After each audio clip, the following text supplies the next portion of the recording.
Welcome back. In this video, we are going to see what is file and how files can be organized. And we are going to see even what is data, how these data are organized, what are the no hierarchy included with this, and what are the attributes of the files.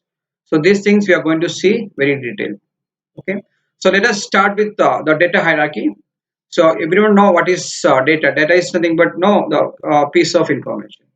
So the data hierarchy includes mainly or the hierarchy includes mainly the field. When I say field, I mean the data field.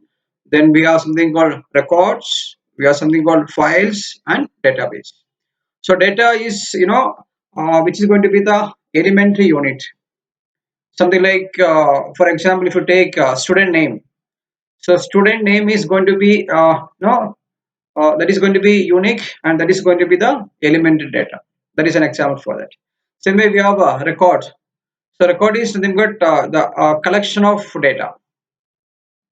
Collection of data. If you take students records, so we have many collections like student name, phone number, class, marks, all the things which is going to make a record. So let me make it clear. Data is nothing but the elementary or the basic unit. Student name is going to be a data, and record is nothing but the collection of data.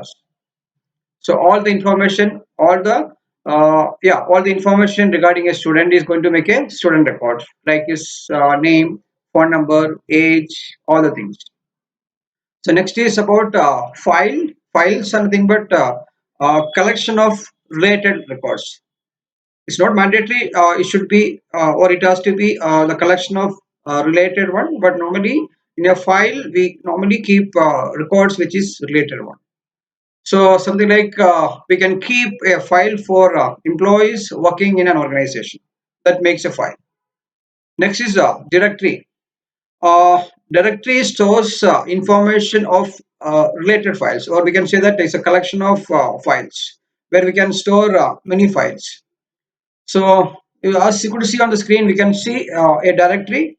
So we can see three different directories. One is for student information, like roll numbers, their name, their address, their phone numbers.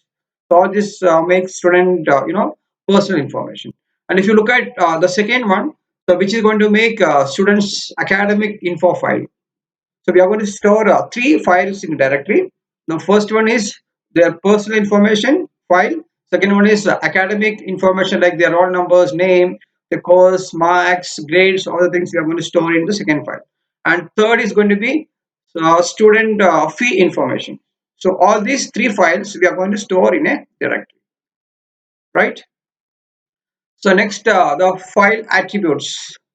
So please remember every file has got certain attributes, something like the file names, and we have certain restrictions, certain no constraints to give a name for the files. So normally we say like it should start with characters or underscores. We are not supposed to start a file name with digits. Something like the variables we studied in programming subjects. So every variable should start with either underscore or a character. The next is file position. File position which gives you the position at which you can read or write the next operation. We have something called file position which is going to give you. Then next is the file structure. So which says whether a file is a text file or binary files. So you're going to see different kinds of files in the very next slide. So which is going to tell file structure is going to tell you whatever the files you have got, is it going to be a text file or binary file. Next is file access methods. So this indicates whether a record in a file can be accessed sequentially or randomly. So don't get confused. The access method indicates the way in which you can access the what you call the records in a file. So which can access sequentially. That means no linear fashion, and or you can access this random fashion. So this is going to this will be the job for the file access methods. So let me repeat. We have seen four attributes. What is the file name? Next, file position, file structure, and file access method. And these are the which is going to give you attribute flags. There is something called attribute flags. So file attribute flag is something like, normally it's of 8 digit. If it is read only, you can find the LSB going to be 1. Look at this. We have got 8 digits, which is nothing but 1 byte. If LSB is 1, which is nothing but the file is only for read purpose. And if it is next digit is 1, which says the file is hidden, then third digit, if it is 1, which says it's a system file, next if it is 1, it says a volume, then directory file and archive file. These are the few attribute flags for the files. Next is, as I told, there are two major categories for the file. One is a text file. So this is also known as an ASCII file. So the data in a text file, which can be either numeric or non-numeric, is stored using a corresponding ASCII code. Please remember this. If it is a text file, even if it is numeric or non-numeric, every data is stored using a ASCII code. So the main advantage for this is we can read. If it is a file is a text file, we can read, and the file can be manipulated by any text editor. So the thing is, but they don't provide the efficient storage. So which has got certain advantage as well as disadvantage. So let me repeat: the text file can be read by the human, and every data, every information, whether it is alphabets or numeric or special characters, everything will be represented in the form of ASCII values, and the files can be manipulated using a text editor.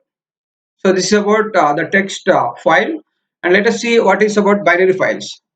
Binary files normally contains any type data encoded in the form of binary. So please do understand, your computer understands only binary files, which is in the form of ones and zero. So and another thing is, if it is a text file which is broken up into lines, but if it is binary files which contains a text which is not broken up into lines. So but the thing is, to run this binary files, we need to have appropriate software or processor, so that the software or processor can transform the data in order to make it readable. Let me repeat: if it is a text file, human can read it directly, but if it is a binary file, we need the help of either software or we need a processor to read this. But the advantage is, which is going to give efficient storage of data, but problem is which can be read only through a appropriate program. And these are the basic file operations. So we can you can find many operations, like you can create a file. Slide from creation, you can see you have to create. We can update the files. Under operation we have insertion, we have modification, we can deletion. All the things comes under updation. We can retrieve, so we can inquiry, report, generation. So this all comes under retrieval. And the last category is maintenance. We can restructure it and we can reorganize it.